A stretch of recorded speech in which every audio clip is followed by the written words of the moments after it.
house stood like a wound on the landscape. Rotting wood, broken shutters, and a collapsing chimney that split the roof like a scar. Its windows were dark eyes that hadn't blinked in years. Crows circled above the property, as if guarding something long buried beneath the soil. Briar Hollow's townspeople had warned Margaret not to move in. That place, don't forget who walks through it. An old man mumbled at the gas station. But with nowhere else to go after her husband's death, Margaret ignored their cryptic warnings. She and her daughter Lee arrived just as the sun dipped, casting long shadows over the sagging porch steps. Margaret had always believed in logic. Grief could explain strange feelings, phantom footsteps, lost items, voices in the quiet. Moving into an old house came with quirks, she told herself. That night, as she unpacked the last box, she noticed the silence. It wasn't peaceful. It was oppressive, like the air had thickened. Every creak in the floorboards felt purposeful.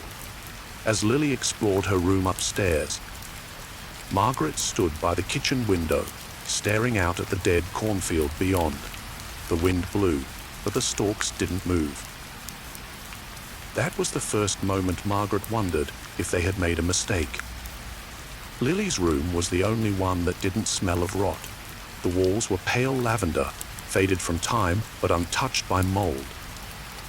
A wooden rocking chair sat in the corner beside a window nailed shut with rusted screws.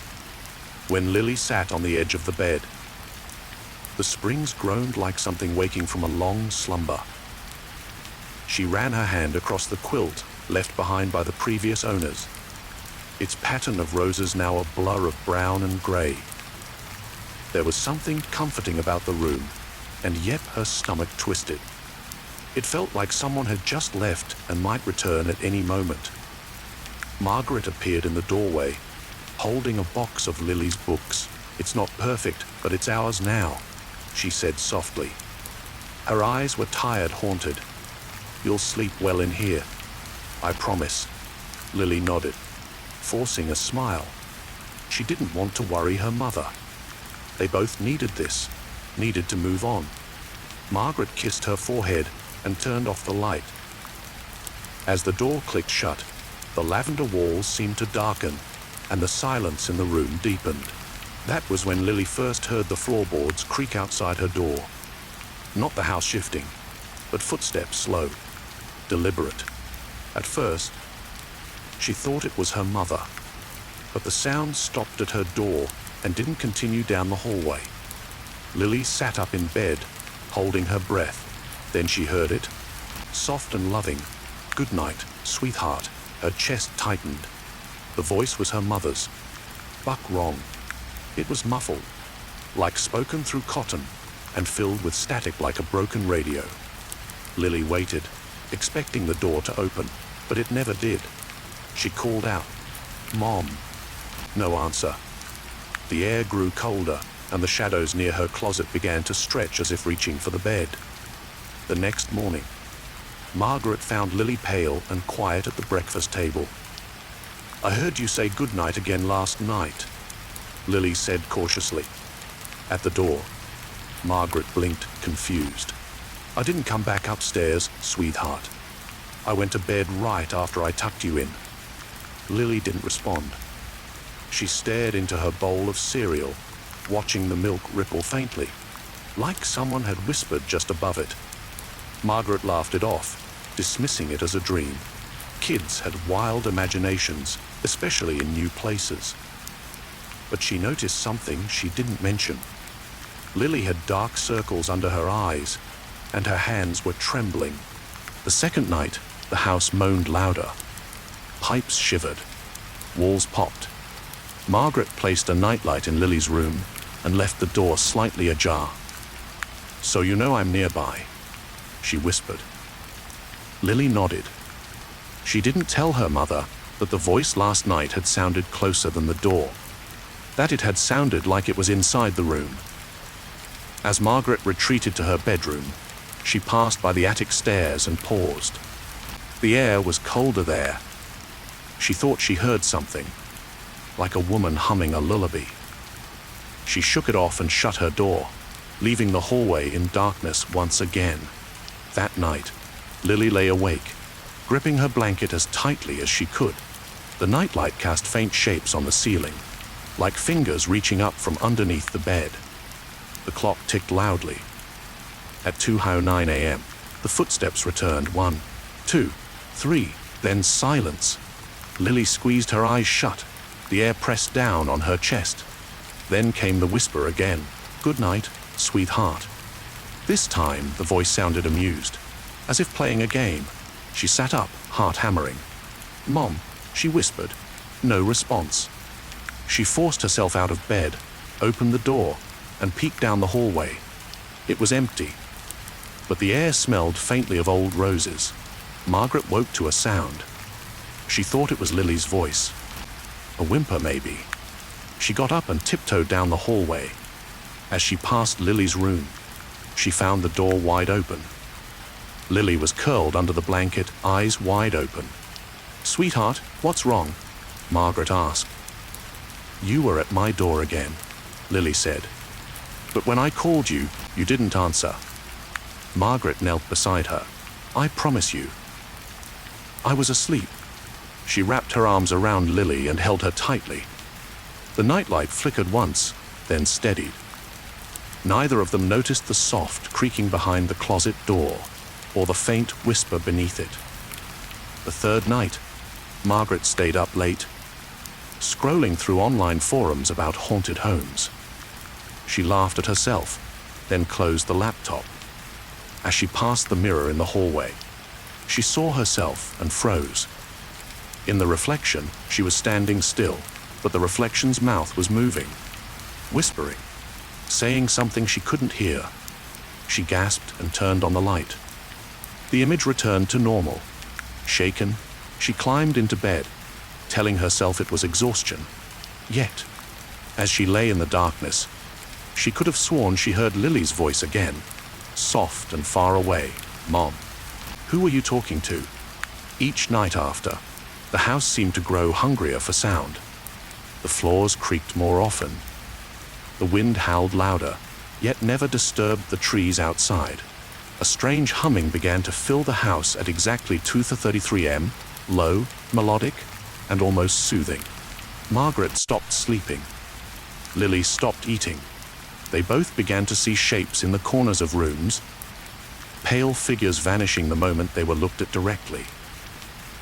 Margaret tried to stay strong for her daughter, but deep inside, she knew something was wrong with the house. It wasn't just haunted.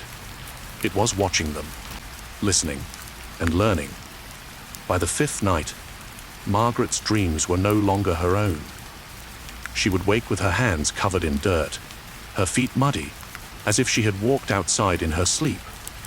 Once, she woke with an old key in her hand, one she'd never seen before.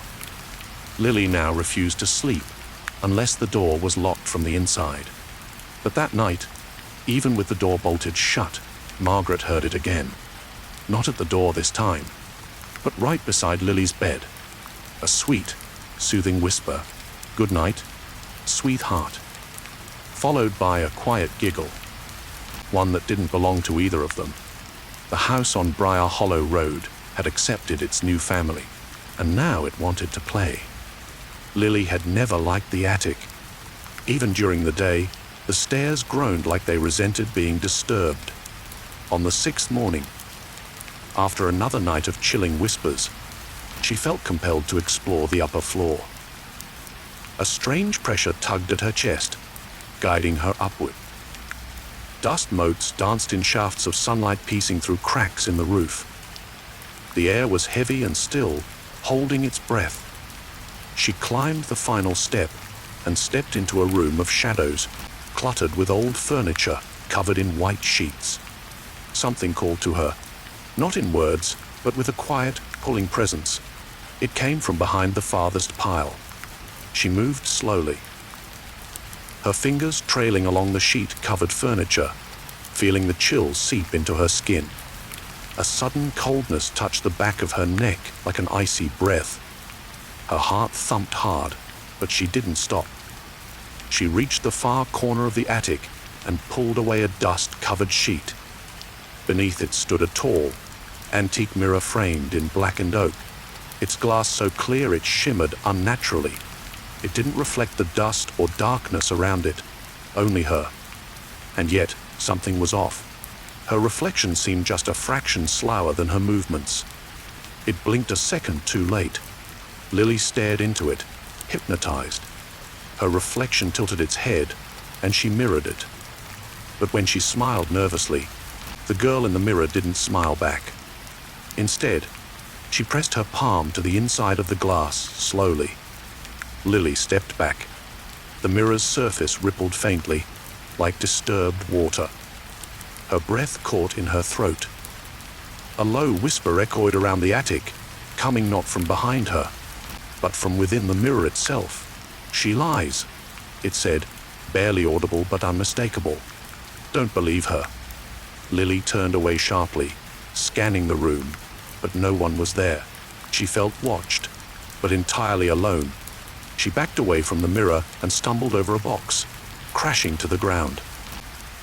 The noise echoed unnaturally, reverberating around the attic like a scream. Dust exploded into the air, and for a moment, she couldn't breathe. When she looked back at the mirror, her reflection was gone. It simply wasn't there. The glass showed the room, the shadows, the furniture, but not her. A sob caught in her throat as panic clawed its way up her chest. Then, without warning, her reflection returned, slowly fading in like fog rolling over glass. But now, the girl inside was smiling, and it wasn't Lily's smile. Margaret found her daughter pacing downstairs later that morning, hands clenched into fists. "What were you doing in the attic?" she asked. Lily looked up, startled, and didn't answer. Margaret put a hand on her shoulder, but Lily flinched. "There's a mirror up there," she whispered finally. "I think it's watching us." Margaret's expression tightened. She knew the attic was filled with junk, but she didn't recall ever seeing a mirror during their initial walk through.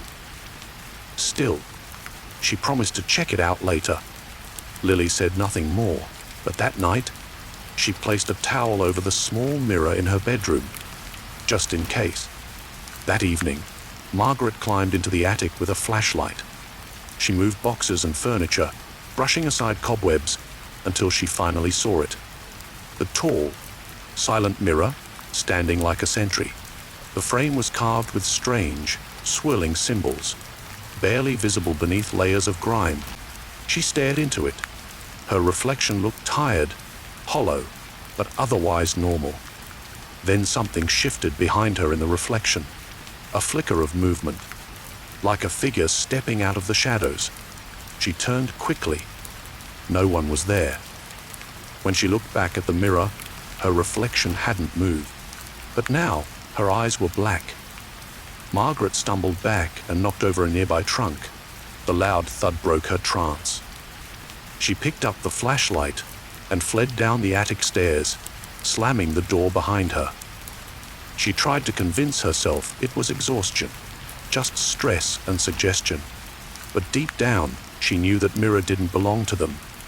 That night, she dreamt of herself, walking slowly through the attic, barefoot, whispering something to her reflection. In the dream, the reflection began to mimic her voice perfectly. "Good night, sweetheart," it said. Margaret awoke gasping, a pressure against her chest like someone had been sitting on her while she slept. Meanwhile, Lily refused to go near any reflective surface. She avoided her bathroom mirror, the glass on the picture frames, even puddles. Every now and then, she would catch a glimpse of herself when she least expected it, and the reflection would blink at the wrong time or smile without her. It became a game of cat and mouse, only Lily didn't want to play. One afternoon, she found herself staring into the hallway mirror, unable to look away. Her reflection opened its mouth and whispered something soundless. But Lily understood it. The words weren't spoken, but carved into her mind like a scar. "She won't protect you. From that moment on, Lily began drawing pictures. Over and over, she sketched the same thing. A tall mirror, a girl standing before it, and another girl stepping out of the glass behind her. Each drawing grew more detailed, more violent.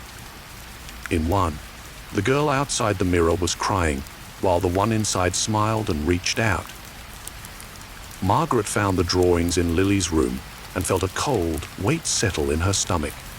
She remembered Annabelle Holloway's story, the daughter who claimed a mirror spoke to her before she vanished. She had assumed it was urban legend. Now, she wasn't so sure. That night, Margaret brought a bed sheet up to the attic and covered the mirror. Nailing it down at the corners with rusted tacks she found in the old workshop. As she hammered in the last one, the house groaned loudly, louder than it ever had before. The lights flickered. The mirror shuddered beneath the sheet, but held. She whispered a shaky prayer, one she hadn't spoken since childhood. Then she left the attic, locked the door, and told Lily never to go up again. Lily only nodded, but in her eyes was a look Margaret didn't recognize. Not fear, something deeper, like resignation. The following night was calm. No footsteps, no whispers. Margaret allowed herself to believe it was over. She peeked in on Lily, who was finally asleep. As she turned to leave, she caught sight of her own reflection in the hallway mirror. It stared back, but her eyes were wrong again, too wide, too dark. The reflection raised its hand and waved. Margaret hadn't moved. She stepped back, trembling, heart racing. Then came the voice, not in her ears, but in her bones. "We can't be covered forever." From upstairs came a sound, slow, deliberate footsteps walking across the attic floor. Margaret started waking at odd hours, her rest shattered by strange sounds embedded in the silence. Not just footsteps anymore. No, this was something deeper. Breathing. Soft, measured, and distinctly inhuman. At first, she thought it was coming from the pipes, or maybe the vents. But one night, while lying perfectly still, she pressed her ear to the bedroom wall. What she heard chilled her, a voice whispering her name. Slowly, deliberately, like it was tasting it. Margaret. It wasn't Lily. It wasn't a dream. The walls pulsed faintly, almost as if they were alive, moving with invisible lungs. Something wasn't just in the house. It was part of it. She stopped mentioning these incidents to Lily. The girl was already too quiet, too pale, and drawing things no child should. Margaret tried to stay strong, pretended everything was fine, but the house was unraveling her. Every light switch she flipped buzzed for a moment before the bulb flickered violently. The microwave turned on by itself at 300 a.m., humming a distorted tune. Doors that were locked at night stood open in the morning. And always, the same whisper in the walls. Sometimes it spoke her name. Other times, it repeated a lullaby Margaret used to sing to Lily. One she hadn't sung since her husband's funeral. Lily became convinced that the voice was mimicking more than just words. "It's trying to sound like you," she told her mother, "but it messes up." One evening, Lily recorded a sound on her old cassette player and played it back for Margaret. The voice on the tape was raspy, childlike, and hauntingly sweet. It repeated one phrase, "Goodnight, sweetheart," again and again. But each time, the inflection changed. Too slow, too cheerful, too cold. At the end of the recording, there was a new voice, male, deeper, and it said, "Almost ready." The tape clicked off by itself. Margaret dropped it, and it slid under the couch, humming faintly. That night, as a storm rattled the windows, Margaret was jolted awake by the baby monitor, something she hadn't used in years, but had recently plugged back in for Lily. Static hissed through the speaker, then sharpened into breathing. Then came Lily's voice, thin and panicked. "Mom, she's at my door again." Margaret bolted from bed, grabbing the flashlight. As she neared Lily's room, She paused. The door was open. No light, no sound. She stepped inside. Lily was curled under the blanket, wide-eyed. She said it again. Lily whispered. She told me she's ready to come in now. Her voice cracked with fear. Margaret checked every corner of the room. Nothing. No footprints. No signs of intrusion. But when she turned off the light, she heard it, a giggle, faint and wrong, seeping from the cracks in the floor. Margaret dropped to her knees and placed her ear to the floorboards. A voice emerged, whispering so low she had to hold her breath to hug. "You forgot about me," Margaret recoiled.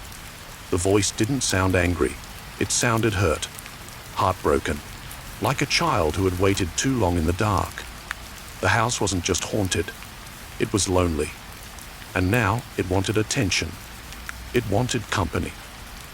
Determined to understand what they were dealing with, Margaret went to the town library the next day, digging through newspaper archives. There, buried in a 1972 article, was a headline that made her blood run colding. A child found dead in wall of Briar Hollow home. The photo showed their house. No mistake. The article mentioned a girl named Annabelle Holloway, locked away by her mother who claimed she was, possessed by voices. After weeks of searching, Annabelle's body was discovered behind a false wall in the attic, her hands worn raw from clawing at the wood. The mother disappeared. No one ever claimed the body. Margaret returned home shaken. She didn't tell Lily, but that night, she walked the halls with a hammer. When she reached the north-facing bedroom, the one no one used, she began to knock on the wallboards. Hollow. She pried one loose. Behind it was nothing but darkness and a sudden gust of cold air. Then something moved. Not loudly, not fast, but something slid across the space behind the wall, brushing the inside like fingertips along the wood. Margaret dropped the hammer and fled. As she ran, she heard it again, the voice, now sounding like Lily. "Why'd you leave me behind, Mommy?" Lily had another nightmare. This time, she awoke to find scratches on her arms, thin, like from fingernails. She insisted she hadn't done it. Margaret believed her. But what terrified her most was the small voice Lily claimed to hear as she fell asleep. "She says she needs my voice," Lily said, "so she can go outside. So she can be." Margaret pulled her close and wept quietly. She realized now the entity was no ghost. It was a mimic, a parasite, feeding on sound, memory, emotion, slowly taking over. And it wanted Lily. Margaret knew she had to stop it before it wore her daughter's skin. The next day, Margaret found something new. One of Lily's drawings pinned to the hallway wall. Neither of them had put it there. It showed the two of them sitting at the dinner table. But Margaret's face was smeared black, and Lily's eyes were sewn shut with red thread. In the corner of the page, written in what looked like charcoal, were the words, "She's already inside." Margaret tore the picture down and searched the house. The mirrors were covered, the attic locked, still and cracked. She felt something was watching her from within the walls, breathing in rhythm with her thoughts, laughing just under the surface of reality. Later that night, as thunder cracked and rain pelted the windows, the power went out. The baby monitor buzzed to life with a new sound, a song, an old lullaby, played on something warped and broken. Then a voice, Margaret's own, singing gently, "Hush now. Don't you crig." But Margaret wasn't singing. She was standing in the hallway, frozen. She turned and saw Lily at her bedroom door, mouth trembling. "That's your voice," she whispered. "But you're here." Margaret's blood turned to ice. "She's in the walls," Lily said. "She's using your voice now." Margaret grabbed her hand. "We're leaving." "Now?" As they fled toward the front door, the house groaned loudly, as if protesting. The floor beneath them pulsed. The hallway narrowed, and then the walls began to whisper, all at once. thousands of voices, male, female, children, Margaret, all speaking at once. "Stay, stay, we're not done playing," Margaret screamed, yanking the door handle. It wouldn't budge. Then Lily looked behind her and gasped. There in the hallway mirror stood a second Margaret, smiling sweetly, eyes full of shadows. The mirror version raised a hand and said, softly, "Good night, sweetheart." And from within the walls, the house breathed in. The morning after the voices in the walls, Margaret drove into Briar Hollow in pouring rain.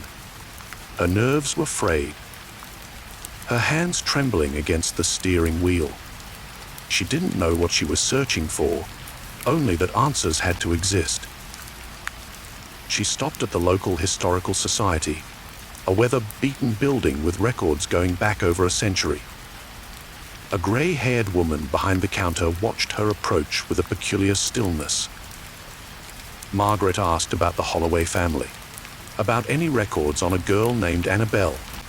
The woman hesitated, then leaned forward and whispered, "Some names should stay buried, the dear." But Margaret was past fear now. She demanded the truth. Reluctantly, the woman handed her a dusty file. Inside were faded photographs, handwritten notes, and newspaper clippings. The deeper Margaret read, the colder she became. Annabelle Holloway had been locked away by her mother, who believed her child was speaking with demons. The town had turned a blind eye until it was too late. After weeks of silence, the mother had vanished, and workers discovered Annabelle's decayed body bricked behind a false wall in the attic. Their attic. She had died curled in a fetal position, scratches covering the wall around her, and a single word etched repeatedly into the wood: "Mama." The file included a torn page from the mother's journal. The handwriting was frantic, scrawled like a confession. "She whispers when I sleep. She mimics my voice. She begs to be let out. But it's not my daughter. It's something else. Something wearing her skin. It wants to live again." Margaret's heart pounded. She closed the file, but the words haunted her. It wasn't just Annabelle's death that stained the house. It was whatever took her place. That was what was whispering through the walls. What had smiled in the mirror. Not a ghost, a memory with teeth, hungry for a voice it could wear like flesh. When Margaret returned home, the house was eerily still. The lights flickered as she entered, and the air had a strange metallic scent, like burnt copper and earth. She called out for Lily, but only silence answered. Then came a distant voice, Lily's voice, crying softly from upstairs. Margaret ran, heart thudding. But when she reached Lily's room, her daughter was sitting calmly on the bed, head tilted. "You found her," Lily said, voice distant. "Did she show you what happened?" Margaret stepped closer, unsure. Lily turned to her, eyes wide and dark. "She wants to come back now, Mommy. You remember her, don't you?" Margaret backed away, shaken. "You're not her," she said. But Lily, whatever wore Lily's face, just smiled. "You always forget me," she whispered. "Every mother does." Then Lily's mouth began to open wider, unnaturally so, her voice echoing with layered tones, childlike, ancient, hollow. "I'm still here, still waiting in the dark. You left me behind." The lights burst above them, plunging the room into shadows. Margaret screamed and ran downstairs, grabbing salt from the kitchen and a Bible from the drawer, clinging to old superstitions and desperate hope. She knew now, this wasn't just about protecting Lily. It was about stopping Annabelle or what she had become. That night, Margaret sealed the house the best she could. Mirrors were covered, doorways salted, and candles lit in every room. She clutched the file from the Historical Society, flipping through Annabelle's drawings. Images eerily similar to Lily's. Identical mirrors, black-eyed girls, walls that bled. The resemblance was too exact. The house hadn't just absorbed Annabelle's death. It had preserved her essence, and now it was using Lily as a doorway, a vessel. The thought sickened Margaret. She sat by her daughter's bed all night, whispering prayers, watching for any twitch, any shift in her gaze that suggested something else watching through her child's eyes. At 300 am, Lily sat bolt upright. Her mouth moved, but her voice didn't come out. Instead, the voice echoed from the closet, from behind the walls. I remember you, Margaret. I remember how you cried when your husband died. You asked to bring him back. I listened. Margaret froze. Those words had been spoken in solitude, months ago, in a drunken, grieving haze. Let me be your daughter now. Let me stay, the voice pleaded. I'll be good this time. Margaret gripped Lily's hand. No, she whispered, voice trembling. You're not my daughter. You never were. You're just pretending. The walls groaned angrily. The candles blew out one by one, snuffed by an invisible wind. The temperature dropped sharply. In the hallway, the attic door creaked open on its own. A low wailing filled the house, not just one voice, but many.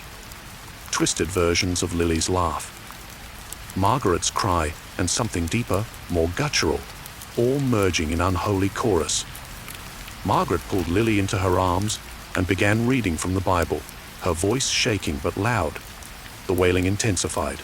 The floorboards buckled. The walls cracked. From the stairs came a figure, tall, pale, draped in shadow, its face a shifting mask of every person the house had consumed. It stepped into the light, revealing a girl's body with vacant eyes and a mouth that split open too wide. You gave me a name, it hissed. You made me real. Margaret threw salt at it, screaming verses. The thing shrieked and retreated, body flickering like flame. Lily screamed too, not out of fear but pain. It's inside me, she cried. It's pulling me down. Margaret wrapped her arms around her daughter and screamed louder than the voices, louder than the storm. You can't have her, she yelled. She's mine. You can't take another daughter. The house screamed with her, a shriek of 1,000 forgotten souls. Then, silence, deafening empty silence. The air grew still. The shadows retreated. The walls, once pulsing with whispers, were quiet. The candles flickered back to life. Lily collapsed into Margaret's arms, unconscious but breathing. Margaret held her tightly, sobbing. Whatever had tried to take her was gone, for now. She didn't know if it had truly left or simply gone back into hiding, into the bones of the house. But she knew the house would always remember, always wait. Outside, dawn broke over Brea Hollow, but inside the house, in the attic behind that cursed mirror, a faint voice whispered still, "You will remember me next time." Margaret packed their things before the sun fully rose. She carried Lily to the car, her daughter too weak to wake. As they drove away, the house seemed to watch them, its windows glinting with unseen eyes. The road twisted behind them like a coiled serpent, the trees bending low, as if trying to whisper a final warning. Margaret didn't look back. She didn't need to. She could feel the house's memory etched into her spine, hear the echo of that voice whispering through the cracks in her mind. Annabelle hadn't been the first, and Margaret feared, deeply, that she wouldn't be the last. The drive away from Brea Hollow was cloaked in heavy silence. The sky remained grey, an unnatural overcast that seemed to follow their car. Margaret glanced at Lily in the rearview mirror. Her daughter's eyes were closed, lips slightly parted, but her sleep didn't look peaceful. It looked borrowed, like something was holding her still. Margaret hadn't slept in nearly 2 days. Her body ached, her hands trembled, and her mind reeled with everything she had seen, heard, and denied for too long. But she didn't care about herself anymore. Only Lily mattered now. All she had to do was keep driving, never stop, and never look back. but the road stretched longer than it should have. What should have been a short route out of town twisted unnaturally, a curving into dark woods Margaret didn't recognize. The trees loomed taller, pressing in, their skeletal branches scraping the sides of the car like fingernails. The radio flickered on suddenly. Soft static, then the voice. "You're almost free," it whispered. It was her voice, Margaret's voice, but slower, soaked in mockery. She slammed the radio off, but the voice continued, this time from the back seat. "You'll never outrun a memory, Margaret." Her hands clenched the wheel as Lily stirred behind her, murmuring something she couldn't quite understand. Lily opened her eyes, but they weren't entirely hers. For a moment, just a flicker, Margaret saw someone else inside her daughter, a gaze that was ancient, angry and hurt. "She's not done," Lily said softly. "What?" She said, "You owe her something." Margaret pulled the car to a sharp stop beside an abandoned gas station shrouded in mist. The forest ahead seemed to breathe. Margaret got out, pulled Lily into her arms, and ran inside the decaying building. It smelled of rust and rain. Its walls rotted and warped. She didn't know why she'd stopped here, only that something told her she had to. Inside, the lights buzzed weakly. One worked. The others flickered as if sensing her presence. She laid Lily gently on the dusty counter, brushing her hair back. "Stay with me," she whispered. "You're not her. You're stronger." But Lily's eyes fluttered shut, and when she opened them again, she smiled. Not a real smile, but the smile of something old and mocking. "You left her behind," it said in a childlike tone. "You always leave us behind." The walls of the gas station pulsed. From the cracked mirror near the register, Margaret saw movement. Her reflection was standing still while she moved, watching her. Then came the whispers, thousands of them, from the vents, the floor, the mirror, even the ceiling. Some were soft lullabies. Others were sharp, angry, and pleading. "Let me out," one said. "Hold me," said another. "Take my place," whispered the third. Margaret backed into the corner, cradling Lily, heart pounding. The mirror cracked slowly, the fracture stretching like a grin. Her reflection began to weep blood. "Give her back," it said. "You don't deserve her." Margaret screamed and slammed her fist into the mirror. It shattered, yet the shards didn't fall. They floated, suspended in the air, swirling like glass snowflakes in a silent storm. The air thickened as if water filled the room. Lily gasped suddenly, her body arching, her mouth wide open. From her throat came a chorus of voices, layered and ancient. "We are the forgotten," they chanted. "We are the unseen. We are what mothers bury in silence." The temperature dropped. Frost crept over the windows. Margaret grabbed a piece of salt from her coat pocket, one of the last she had left, and traced a circle around Lily. The voices screamed. The mirrors blackened. The walls groaned. "You can't protect her," the voices snarled. "You don't even know her. You just needed her." Margaret fell to her knees beside Lily, tears streaking her face. "You're right," she whispered. "I was broken. I was selfish. But I won't lose her too." She wrapped Lily tightly in her arms and began to speak. Memories, not prayers. Her first time holding her. Her first laugh. The way her eyes lit up when they danced in the kitchen. "She's not yours," Margaret said. "She's mine. And you can't take her." The room quaked. The lights burst. The broken mirror shards shrieked like birds. Then a wind surged from within Lily's mouth. Cold, forceful, ripping through the gas station like a cleansing scream. The presence recoiled, howling in frustration. "You'll forget again," it hissed, voice fractured like glass. "You always forget." Margaret stood tall, arms still around Lily. "Not this time," she whispered. "I remember you, Annabelle, and I forgive you, but you can't stay." For a moment, the room went still. No voices, no trembling. Then, a small girl's sob echoed gently from the mirror. "I just wanted to be loved." Margaret closed her eyes and whispered, "You were." The last shard of mirror turned to dust. The frost melted. The whispering stopped. The silence that followed wasn't heavy or ominous. It was peaceful. Lily blinked, her body relaxing. "Mom," she murmured, voice clear, small, and her own. Margaret wept, holding her tightly, rocking her gently. They sat there for a long time as the mist outside faded. Morning light finally began to creep through the shattered windows. It wasn't over. Margaret knew places like that house never truly let go. But something had changed. Something had been freed. She stood, holding Lily, and walked out into the dawn, feeling the weight of memory, love, and pain all woven into her steps. For the first time in weeks, the world outside didn't feel like it was watching. They never went back to Briar Hollow. The farmhouse eventually collapsed in a storm, or so the locals said. Some believed it was cursed, others called it a tragedy. But no one rebuilt there. The land stayed empty, overgrown, and silent.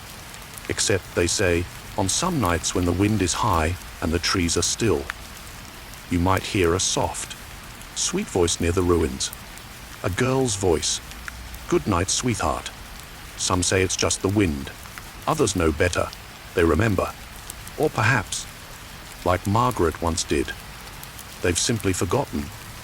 But the house doesn't forget, and neither do the whispers. And sometimes neither does the mirror.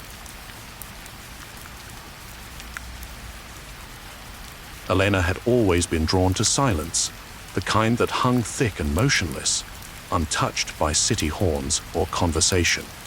Thornridge Manor offered that silence in suffocating abundance.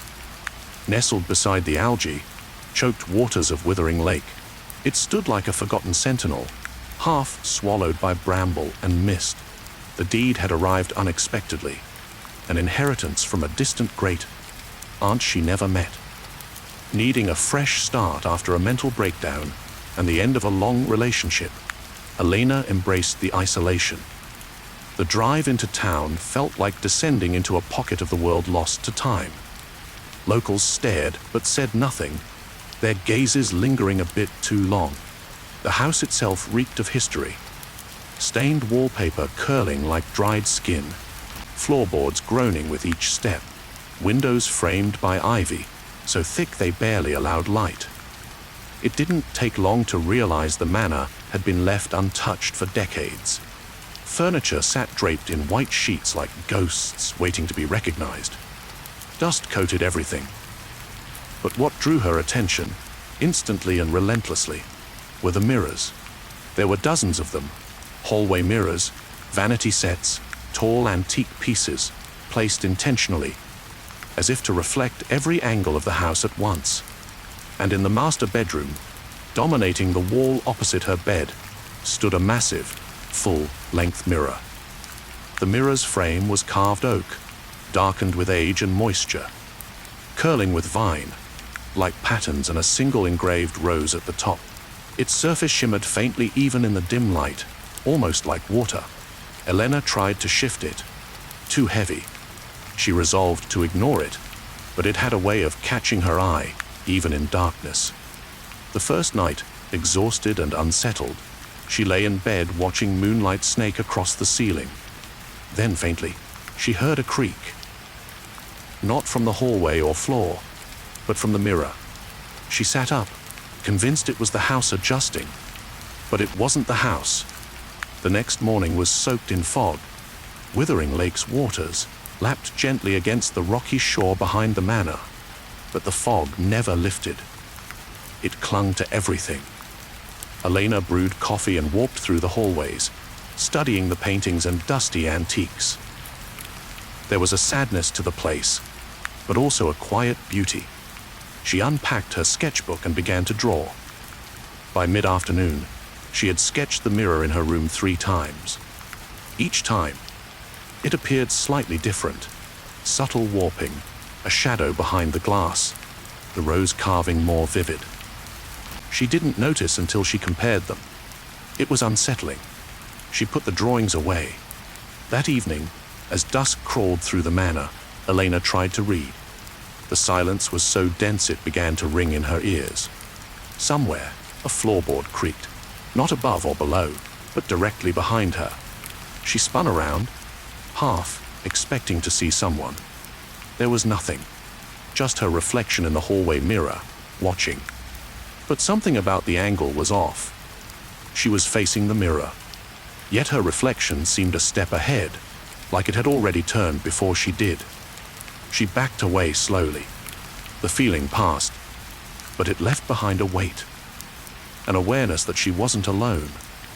She tried to distract herself by exploring the east wing, rooms with tightly shut doors and forgotten memories. Behind one, she found a library with a crumbling fireplace and shelves sagging with leather, bound books. She chose one at random. It was filled with handwritten notes and sketches, mostly of faces, repeated faces. Some were clearly the same woman over and over, her expression changing slightly with each page, smiling wider, frowning deeper, until the eyes were hollow and the mouth was twisted. Elena shut the book and shoved it back. As she did, the mirror in the far corner caught her eye again. She hadn't noticed it when she entered the room. It was tall, narrow, and positioned to reflect the center of the fireplace, but her reflection wasn't centered. It stood off to the left, unmoving. She took a step right. The reflection didn't follow. Her heart skipped. She stepped left again. This time, the reflection followed, but slowly, like someone pretending to be her and struggling to catch up. She whispered aloud, "What the hell?" and backed out of the room. The reflection smiled as she turned away. She didn't see it, but it saw her. And that was enough to change everything. That night, she locked the bedroom door, not out of fear of intruders, but something far worse. The thought of catching her own reflection moving without her. The mirror was uncovered, and moonlight bathed it in silver. She covered it with an old curtain she found in the hall closet. But at midnight, she awoke in a cold sweat to a soft shock sound. The curtain was gone, folded neatly at the foot of her bed. She reached for her phone. Dead. The house groaned around her, and her breath fogged the air. It was freezing, and in the mirror, she could swear something moved. She refused to look at it. Curling under the blankets, she tried to convince herself it was all stress. Leftover trauma, isolation, the grief she never truly dealt with. But even with her eyes shut, she felt it. That gaze.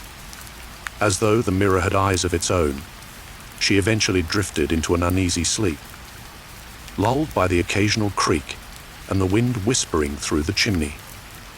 But her dreams were filled with reflections, rooms filled with mirrors that stretched on forever. And somewhere deep in that endless maze, she watched herself, smiling even when she wasn't.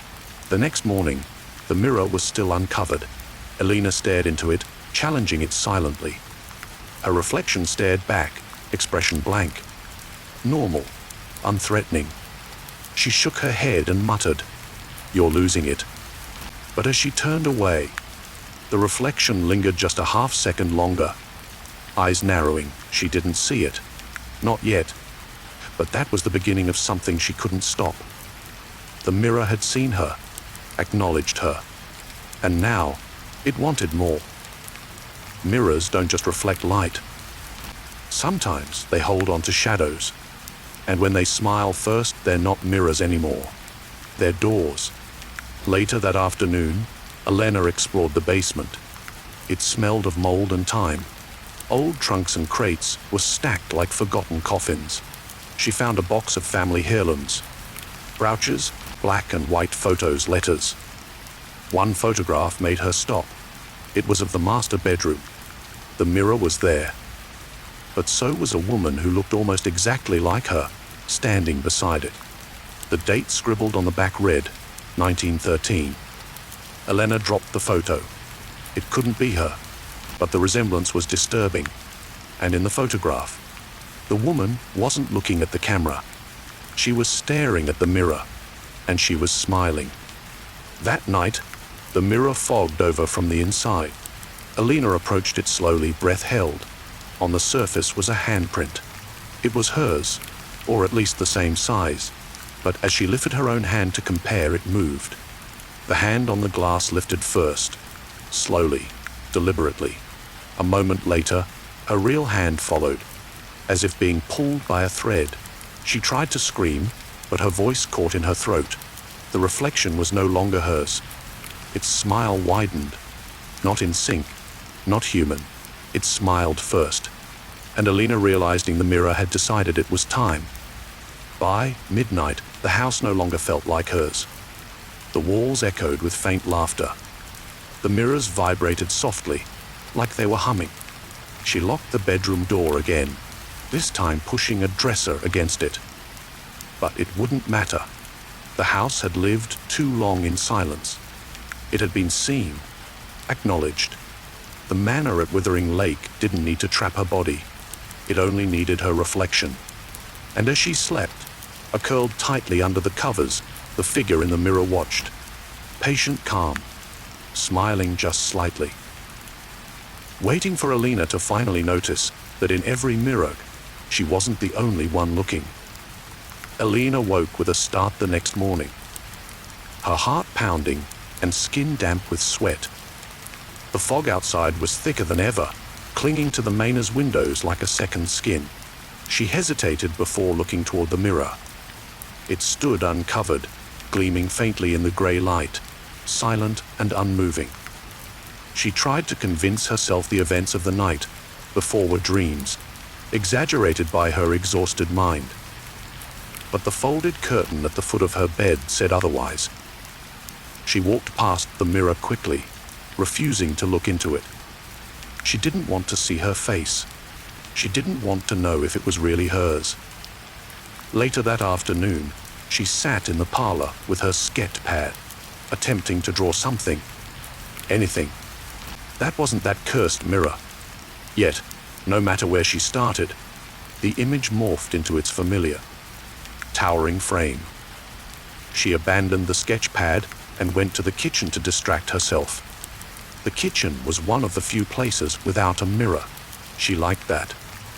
But as she passed the hall, her eyes were drawn to the large mirror near the staircase. She froze. In it, her reflection stood still, unmoving, even as she took another step. It stared directly at her, and then it smiled. Not a wide grin or a malicious sneer. It was a subtle, crook, knowing smile.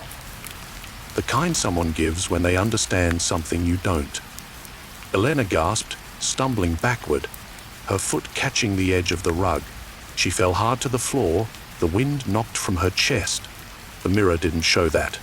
It showed her standing, smiling still. And then, slowly, it caught up, replaying her fall a second later. She scrambled to her feet and ran into the kitchen, slamming the door shut behind her. A heart thundering in her ears, she sank to the floor, trembling, hands pressed over her face. Hours passed before she dared return upstairs. She tried to ignore the mirrors lining the hallways, tried to pretend they were only glass, not watching, not listening. In the bathroom, she avoided her own gaze while brushing her teeth, but her reflection didn't cooperate. She caught it looking at her from the corner of her eye. Head tilted, expression curious. And then, as she turned the faucet off, she saw it. The smile again, subtle but deliberate. The reflection smiled first, not simultaneously, not by mistake. It chose to. She smashed the small bathroom mirror with a candle holder and ran from the room, glass crunching underfoot. That night, Elena dragged a heavy armchair in front of the bedroom mirror. She covered it again, this time with a blanket and duct tape. She wasn't going to let it mess with her again. Not while she slept. She left the lamp on and curled in bed, facing away from the glass. Sleep came in waves, shallow and restless, but something still stirred her awake near 300 a.m. The air was colder, heavier. The lamp had gone out. She sat up slowly, dread creeping along her spine. The blanket was still on the mirror, but the chair had moved. By itself, just slightly. She checked her phone, still dead. Tried the light switch, nothing. The whole house had gone dark. From the hallway, she heard a faint creak, followed by the soft rustle of fabric. She backed toward the door, afraid to look, but curiosity and fear won. She turned. The blanket had been pulled off halfway, dangling like a curtain, and in the exposed corner of the mirror, she saw something move. Not a reflection, an actual movement behind the glass. It slithered like smoke, shapeless and slow, until it formed a vague outline of her own silhouette. The head tilted, and then it smiled again. She screamed and threw the lamp at the mirror. The bulb shattered, sparks spitting into the darkness. The mirror didn't crack. It absorbed the impact like water, then went still. Elena fled the room, slamming the door behind her. She locked herself in the study for the night, curling beneath an old fur coat she found in a closet. The ticking of the grandfather clock sounded unnaturally loud, and every reflective surface, picture frames, glass cabinet doors, silver knobs, seemed to shimmer when she blinked. The manor wasn't just haunted, it was alive, and every mirror inside it was a mouth waiting to open. The next morning, sunlight crept lazily into the study. It should have brought relief, but nothing felt safer. She ventured back to the bedroom cautiously. The mirror was fully uncovered again. The duct tape had been peeled away in long, precise strips and placed neatly on her dresser. In front of the mirror stood her sketchbook, open to a new drawing she hadn't made. It was of her, standing in front of the mirror, smiling. The signature at the bottom was her name, but the handwriting was just slightly wrong, slanted. Tighter. She tore the page out and burned it in the fireplace downstairs. Elena called the nearest repair shop in town, asking if they could come remove the mirror. The man on the phone hesitated. "Which mirror?" he asked. "The one in the Thornridge place," she confirmed. There was a long silence. "Ma'am, I wouldn't touch that thing." "No one around here will." She demanded to know why. He only said, "They say whoever tries to move it disappears, or worse, they stay. But they ain't the same." He hung up before she could ask more. Her blood ran cold. She turned toward the mirror, far down the hallway. From here, it still seemed to shimmer. Determined, Elena grabbed a blanket and covered every mirror she could find, one by one. But each time she turned a corner, another mirror she swore she had covered was uncovered again. She wrapped them tighter, heavier, using books and boards to block their view. But the house resisted. At dusk, the fog outside thickened once more. She lit candles, refusing to let darkness take control again. Yet, as she passed the mirror in the upstairs hallway, something caught her breath. It was her reflection again, but this time it looked exhausted, pale, hair disheveled. It raised its hand first and then smiled. It wasn't a friendly smile. It was the type a predator gives when prey stops running, the kind that waits, knowing you'll give in. Elena backed away. She could feel something inside her weakening. The more she resisted the mirror, the stronger it became. The smile on her reflection grew wider. It no longer mirrored her expression at all. It had its own, full of promise, full of hunger. The house didn't want her dead. It wanted her empty. The reflection didn't want to escape the mirror. It wanted in, and the only thing keeping it out was her fear. By midnight, she stood once more in front of the bedroom mirror. No more hiding, no more running. She stared deep into her reflection. It stared back, not with malice, with delight. Then it smiled first, a slow, blooming grin, and this time, without meaning to. Elena smiled back, just faintly, but enough. The surface of the mirror rippled. The candlelight flickered. Something unseen passed between them in that instant. A breath, a heartbeat, an invitation, and far behind the glass, something else smiled too. Something that had always been waiting for her to smile first. Elena barely slept that night. Every time her eyelids drooped, she jolted awake, convinced she had heard her name whispered in the dark. The manor creaked and sighed, its old bones echoing the past, but now those sounds felt different, intentional. Something in the house had grown aware of her, as though her acknowledgement of the mirror had opened a door. She kept her eyes from every reflective surface, even covering the microwave and the silver handles in the kitchen. But despite her efforts, she kept catching flickers, movements just behind her in window panes and glossy wood. She tried to blame her imagination. It didn't work. The whispers began subtly at first. A soft rustling, like paper dragged across a wooden table. Then came the breaths. Shallow, rhythmic, almost like someone sleeping in the walls.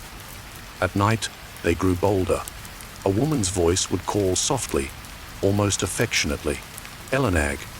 It was her own voice, identical, but distorted like an old recording played too slowly. Come closer, it murmured. When she refused, the mirror in her room fogged again from the inside, as if something were breathing behind the glass. She tried speaking to it once, demanding it stop. The mirror pulsed in reply, a ripple moving across its surface like disturbed water. Desperate for answers, Elena returned to the manor's library. The dusty books now felt more like warnings than curiosities. She flipped through brittle pages of family journals, each entry more disturbing than the last. Several women over generations had written about a mirror. Not always the same room, not always the same voice, but the tone remained. The fear, the obsession, the ultimate surrender. One entry chilled her. The voice sounds like me now. I forget who I was. The reflection smiles when I cry. I think she's learning to be Meg better than I ever was. The handwriting grew erratic, you ending with ink trails that slid off the page. Elena slammed the book shut and paced the library floor, heart hammering. Could the mirror be copying her? Learning her thoughts, her voice? Was it preparing to replace her? She remembered how her reflection now smiled before she did, how it didn't match her movements anymore. That night, as she passed the hallway mirror, it whispered again. Not through sound, but directly into her mind. You've always wanted someone stronger than you, Elena. Someone who doesn't cry. Someone who can take your pain away. Let me do that for you. She collapsed to her knees, shaking. This wasn't just a haunting. It was possession through reflection. Determined to fight, Elena found the oldest mirror in the house. A narrow, black-framed piece in the attic. Covered in grime, it reflected almost nothing, yet still pulsed faintly. As she wiped it clean, she saw dozens of faces behind her own. Faint, flickering, trapped like insects in amber. Some cried, some screamed. Others grinned with mouths too wide and eyes too empty. She staggered backward and tripped over a small wooden box. Inside were letters and a broken locket. One letter, dated 1894, read, "Do not speak to her. Do not listen when she calls. She learns through your eyes. She enters through your doubt." The next few days blurred. The manor seemed to twist around her. Rooms no longer ended where they should. Doors she swore she'd never seen appeared suddenly. Her voice echoed unnaturally in the hallways. And every time she entered a room with a mirror, the temperature dropped. One afternoon, she glanced into the cracked mirror near the cellar and saw something watching her from behind. Something not there when she turned around. It was a version of herself, but pale, grinning, standing perfectly still. Its eyes were wrong. Black like tar rimmed with crimson. When she blinked, It was gone, but her reflection lingered longer than it should. The whispers intensified. They no longer waited for night. In daylight, they crawled from the glass. "Let me speak," one whispered. "You're tired." "I'm not." In the bathroom, her reflection mouthed words without sound. Her ears rang constantly now. Sometimes, her own voice would respond without her realizing. She caught herself humming lullabies she never learned. She woke once to find herself drawing symbols on the wall in charcoal, hands moving as if puppeteered. One symbol, a loop with a mirrored dot in the center, appeared again and again. She tried to scrub it away, but it reappeared every morning, darker, deeper, etched into the wallpaper. She begged the town priest to visit. He came reluctantly, the moment he entered the manor. He paused and stared into the tall foyer mirror. "There's something here," he whispered. "It's old. It doesn't want me to see it." He refused to step further, handing Alina a small silver crucifix. "Don't let it speak in your voice. That's when you'll lose the difference between her and you." Before he left, he warned her to cover every mirror, but to never destroy them. "It will find another way," he said. "The glass is just the path. It's what's behind the glass you should fear." That night, Alina sat in front of the bedroom mirror, holding the crucifix, her face pale and drawn. "What do you want?" she asked. Her reflection smiled and blinked slowly, like a mother soothing a child. "To live," it said in her voice. "To be seen. To be loved." Then the voice deepened, losing its softness. "You've already let me in. Every time you doubted yourself. Every time you wished you were someone stronger." The glass vibrated gently, like a trapped breath. "You're so close to breaking, Alina. Just one more smile, just one more crack." She screamed and threw a blanket over the mirror, but the whisper didn't stop. "One of us has to stay. One of us has to leave." The reflection's voice rasped like wind through dry leaves. "But you've forgotten which one you are." Alina covered her ears and curled on the floor. Somewhere deep in the house, all the mirrors seemed to hum together. A chorus of silent mouths behind glass, whispering her name in a dozen tones, each one more familiar than the last. The manor no longer echoed her steps. It echoed her thoughts, her fears, her dreams twisted into shadows. She tried leaving, bags packed, car ready, but the road out of town no longer led where it should. The trees moved, forming looping paths that brought her back to the manor again and again. Each time, the front door stood open. Waiting, mirrors lined the porch now, reflecting her back to herself in warped, broken fragments. She was caught, a prisoner of her own reflection. And with every whisper behind the glass, every flicker of her mirrored self smiling first, the lines between them blurred. Soon, she feared, there would be no Alina left to tell the difference. Just a smile that wasn't hers. Alina's eyes had grown dull, sunken and rimmed with sleepless shadows.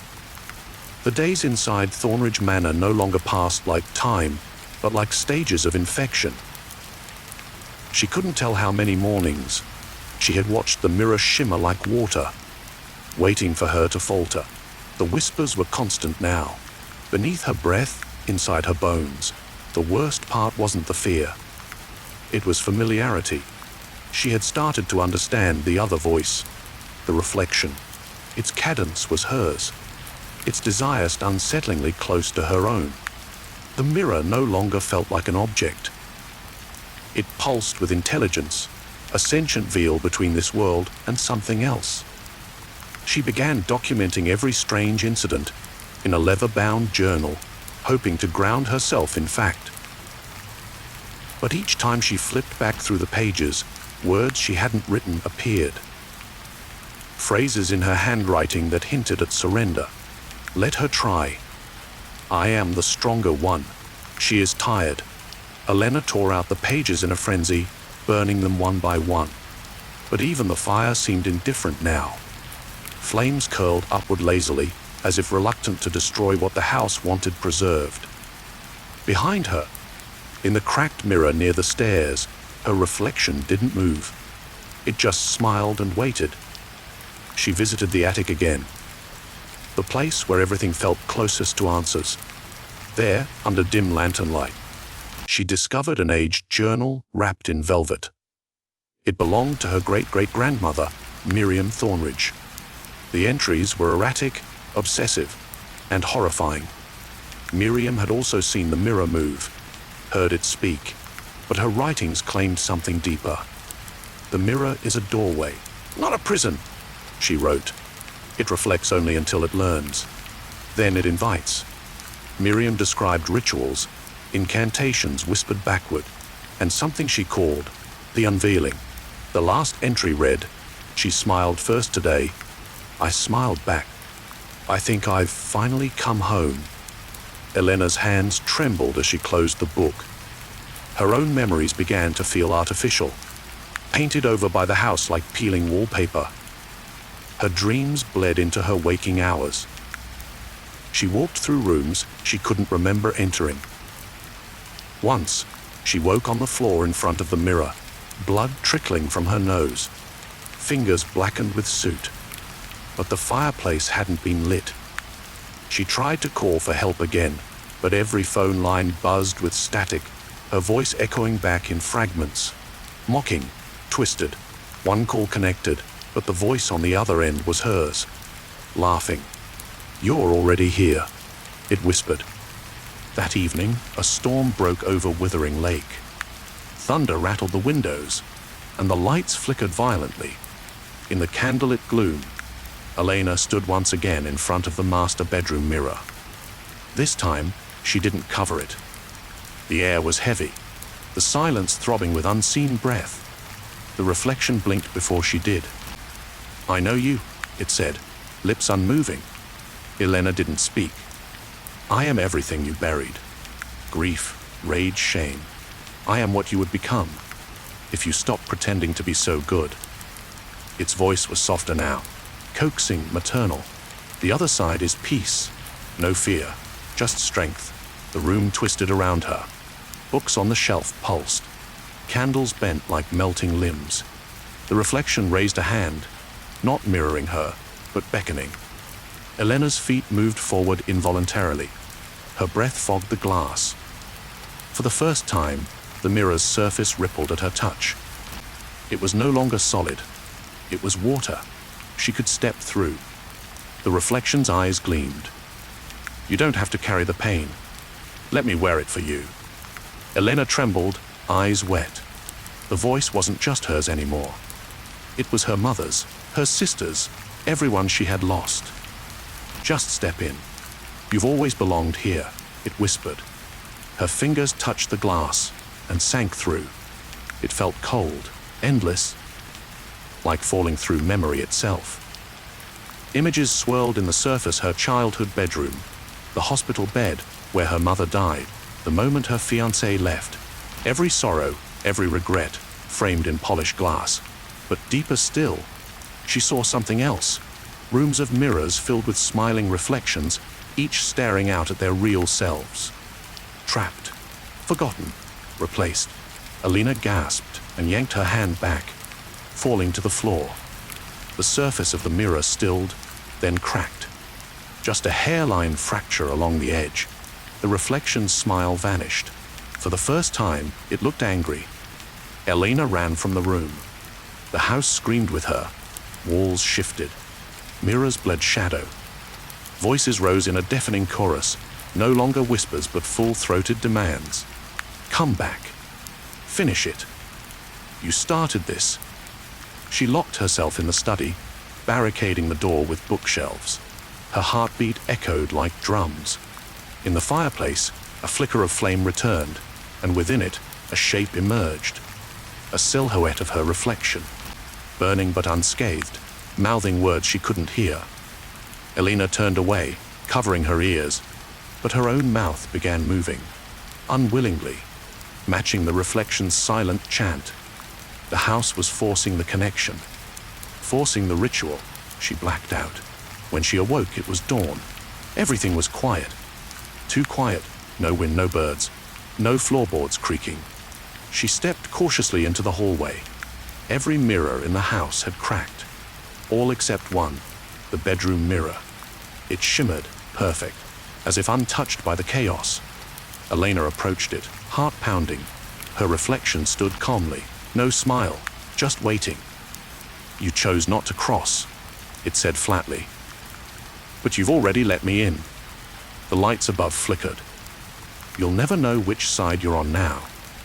You'll question every word, every thought." That's all I needed. And then, it smiled again. Elena screamed and hurled the nearest object at the mirror. A chair. It shattered into wood splinters. But the glass remained untouched. The smile widened. She collapsed to her knees, sobbing. "You're me," she whispered. The reflection tilted its head. "No, I'm what you could have been." The lights died, and in the blackness, the house whispered once more. Thousands of voices, rising, falling, weeping, laughing. The mirror began to pulse with faint light, as if inviting her once more. She turned and ran. She didn't look back, not this time. But even as she reached the front door, she felt her face twitch, an involuntary smile. Outside, the fog had thickened, swallowing the lake, the trees, even the sky. She couldn't see the road. She didn't care. She just walked, anywhere but back. Behind her, the house shrank into the mist. But its heartbeat still pulsed in her bones. The wind was quiet, but in it, she heard one final whisper. "One of us made it out. But which one are you?" Elena stopped, heart frozen. Her reflection no longer needed a mirror. It could follow her in every surface. Windows, puddles, eyes. She clenched her fists and kept walking. But deep inside, something smiled. And this time, it smiled first. Elena wandered through the fog, shrouded woods with her breath sharp in her chest, every step echoing like it didn't belong to her.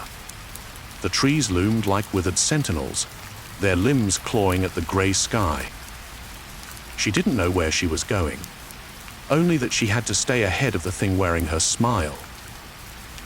Her memories felt fractured, as if someone had shuffled them. Her hands trembled not from the cold, but from the crawling suspicion that she wasn't entirely alone in her body anymore. Something moved behind her eyes. Sometimes she felt her lips twitch without her will. Sometimes she heard herself whisper. The fog grew thicker, heavier, until it felt like wet cloth pressed against her face. She stumbled upon an abandoned chapel buried in vines. Its stone walls cracked and crooked with age. Inside, broken pews and shattered stained glass littered the floor, and a tarnished mirror stood oddly centered on the altar like a forgotten relic. She hesitated, but something, curiosity, or perhaps something deeper, drew her forward. The mirror was blackened, the surface dull as stone, but it vibrated faintly beneath her fingertips. "Not this again," she muttered. But as she turned to leave, her reflection appeared. Not delayed, not twisted, just waiting. The reflection didn't smile this time. It looked tired, hollow, but its eyes burned with awareness. Elena backed away. "I'm done," she said aloud, more to herself than it. "You can't have me." The mirror pulsed in reply. Her reflection stepped forward, its movements silent. It raised a finger and pointed behind Elena. She spun, but nothing was there. When she turned back, her reflection had changed. It was now facing away, showing her its back. Slowly, it turned its head unnaturally, twisting until its face stared over its shoulder, upside down, grin stretched wide. Then, it pressed a hand to the glass and whispered something she couldn't hear. A sharp ringing pierced her ears. Elena dropped to her knees, gripping her skull. The chapel flickered like a strobe light. Flashes of other places, other faces, other selves caught mid-scream, mid-smile, mid-surrender. Mirrors flickered into view across the walls, the floors, even the ceiling, all showing versions of her, laughing, crying, bleeding, lost. She screamed, "Stop!" but her voice was swallowed. From the altar mirror, her reflection climbed out, not as flesh, but as a crawling silhouette made of ink and glass shards. Its smile shivered across its face like cracking porcelain. It reached for her, not to attack, to merge. "We are one," it whispered. Elena fled the chapel, stumbling through gravestones half swallowed by moss. The fog writhed now, shapes dancing within it. Forms with her outline, but their mouths too wide, their eyes too dark. Every puddle on the path showed her face, but wrong, twisted in angles no human could mimic. She clutched the crucifix around her neck, but even that felt hollow now, like the house had drained it too. She screamed at the mist, "You're not me!" A voice, calm and layered, replied, "I never said I was. I'm what's left when you break." It laughed softly, and the ground beneath her pulsed like a heartbeat. She found the edge of Withering Lake again, its waters glassy and still. Her reflection stared back at her from the surface, rippling faintly but smiling. It wasn't her face anymore. It was older, wiser, sinister. The mouth moved. "You've already crossed. You just didn't notice." Elena dropped to her knees. Her hands, shaking, moved without her command, tracing symbols in the mud. The same loops and mirrored dots she'd seen scrawled across the manor walls. "No," she choked. "I didn't choose this." Her reflection leaned forward on the water, lips parting just enough to whisper, "But you never stopped watching." The world twisted. Trees stretched and bent. The lake stretched into the sky. She was no longer in the woods, but back in the manor, standing in front of the master bedroom mirror. Her heart slammed in her chest. "No, no, I left," she whispered. Her reflection stared back, identical now. Same clothes, same cuts, same fear. But something shimmered behind its eyes. "You didn't leave." "I let you wander," it said. "But every road leads back here, back to where you began." The glass cracked slightly. Her reflection lifted its hand. Elena did the same, unable to resist. And once again, they touched. This time it wasn't cold, it was warm, comforting. And suddenly, Alana felt tired, so impossibly tired. "Just let go," the voice said gently. "No more running, no more pain." Her body swayed. Her reflection smiled. Not wickedly, but with something close to pity. "I'll carry it for you. I'm stronger." The glass melted under her hand. She began to lean forward, eyes glazed. And just as she was about to step through, a crack of thunder snapped across the sky, shaking the walls. For a second, Elena saw through the illusion, saw the writhing figures behind the mirror, clawing to escape, grinning with her teeth. She screamed and threw herself backward. The mirror shrieked, a sound like twisting bone and shattering souls. The room trembled, mirrors on the walls cracking at once. Her reflection no longer smiled. It snarled. "You'll come back," it hissed. "You'll beg me to return. You're already mine." Elena crawled from the room, blood dripping from her palms. The manor howled behind her, its windows bursting inward as if rejecting her flight. She ran, down the stairs, through the door, out into the fog. The house didn't chase her. It didn't have to. It knew where she'd go. It knew she'd see her reflection again. Days passed, or maybe only hours. Elena found herself in a motel off the highway, lights flickering in the bathroom.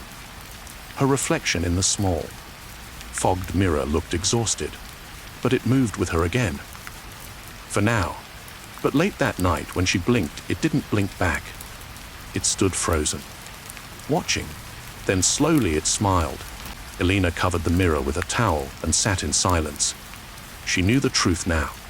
The mirror was never just in the manor. It was a doorway, a virus.